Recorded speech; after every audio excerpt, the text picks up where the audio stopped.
There's a saying that will always be true. It will be true on your best days and your worst.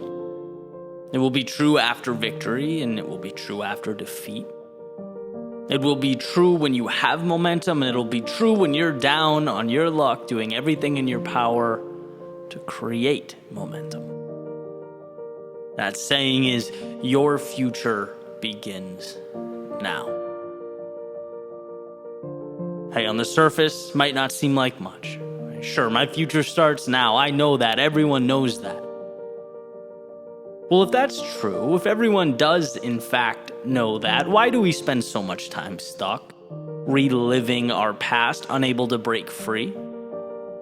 Why do we remain terrified to change? Why do we feel such a connection to who we were, how others saw us? Why must we remain loyal to the character we've been playing in our mental autobiographies? See, here's the thing about the past and the future. One is fixed, can't be changed, and the other, well, it's waiting for you to tell it what it is. One is expired time, one is planned to be determined. And it's interesting how we continue to conflate the two. Epictetus has said that the more things we value outside of our control, the less control we have. Well, I'm going to be the messenger here, relaying the precious truth that yesterday is in fact out of our control. What can be controlled is where we go from here, the next step. Meaning today is not your failures, it's where you take those lessons. It's not your mistakes, but it's what the stronger you can now endure because of them. It's not the dreams you let slip away, but where your pursuit might take you now. And yeah, yesterday certainly contributes to your outlook, as all information does. Its value considered, its impact assessed. It guides you, but it's not you. And that difference is astronomical. There's a question about the role the past plays in our lives. That has to mean something, right? Your past is, in many ways, your story. It's why you think the way you do. It's contributed to your understanding of the world. It will always be a part of you, and I believe that. But I also believe the past is a story. And just like reading one chapter in a book simply sets the stage for the next one without controlling its direction, so does every day that has led you up to now. Life gives us the tools to experience, to grow, learn, and then shed that which does not coincide with what's important. Your failures are not you, but they are precious in that they push you towards what you'd like to be. See, you can experience something and not be that thing. As Kierkegaard says, if you label me, you negate me. If you proclaim me to be X, you're essentially stealing from me the infinite possibility that is the future. Yesterday has nothing to do with what I can become. And so taking it a step further, never mind being labeled by someone else. How could you label yourself and see it as anything but self-sabotage? See, you're never defined by your past, but always learning from it. It's not who you are, it's the cheat codes for what you can be. Without that winding road of misfortune and mistakes, the incredible expansion we long for doesn't materialize. Imagine if everyone who ever felt down in life, felt like a loser, who temporarily lost hope. Imagine if they looked in the mirror and said, okay, this is who I am now. There would be no triumph in the world. Because anything meaningful requires the resiliency to map our way from the hell that was our darkest moments to what will become our proudest moments. Destiny. Destiny means that you separate the finite from the infinite. What you used to call yourself has prepared you to move towards the horizon. But what you used to call yourself is also as irrelevant now as those seconds that you watch tick away. Seconds that maybe you're not proud of. Seconds that perhaps taught you about the world. Seconds that gave you a glimpse of what's possible, unveiled the happiest of times, all of it. In its own unique way, it brought value, but none of it is your future. Why? Because back to that beautiful, all-powerful sentence, your future begins now. Your destiny is awaiting its marching orders, and all you have to decide as you stand today is where that ship will sail.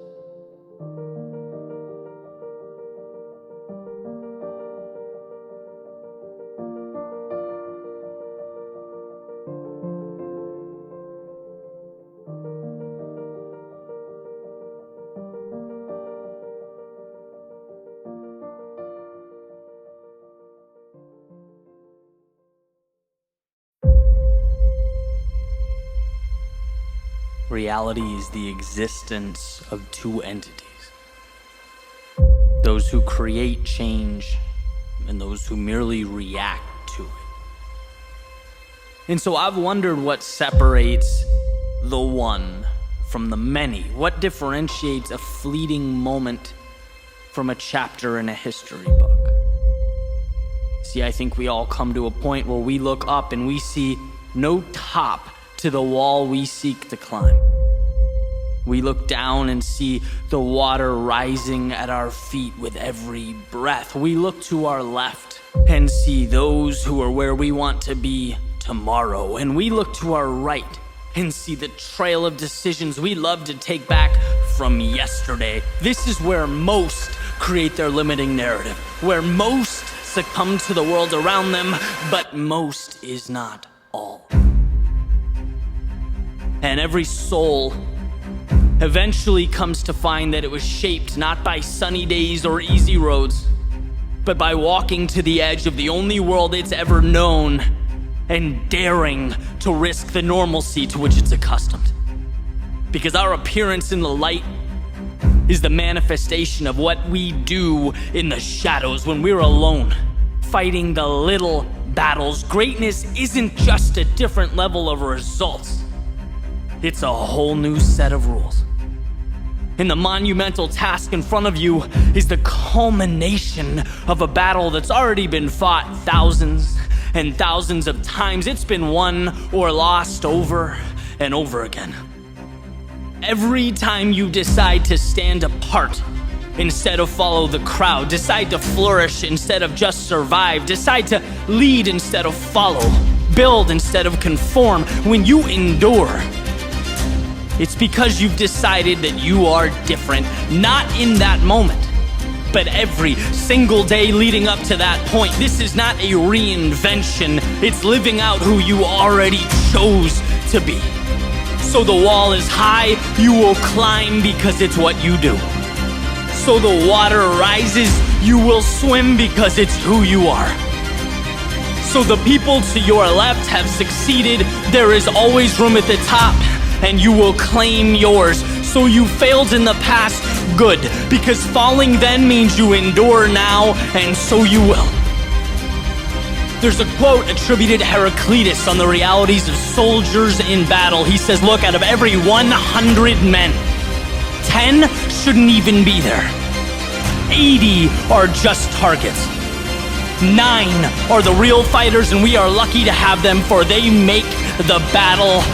But the one is a warrior, and he will bring the others back.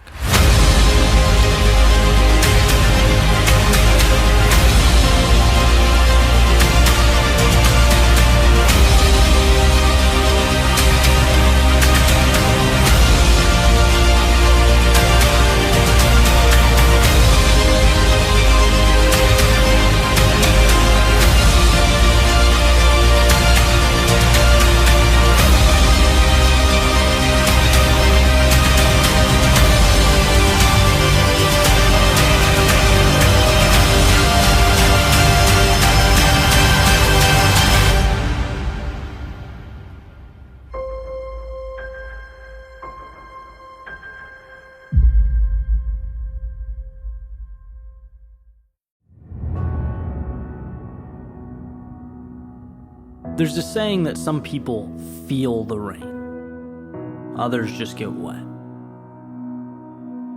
I've always found this interesting, this idea how the same subject, same situation, or occurrence can be interpreted so differently, right? It can plant the seeds for such different outcomes.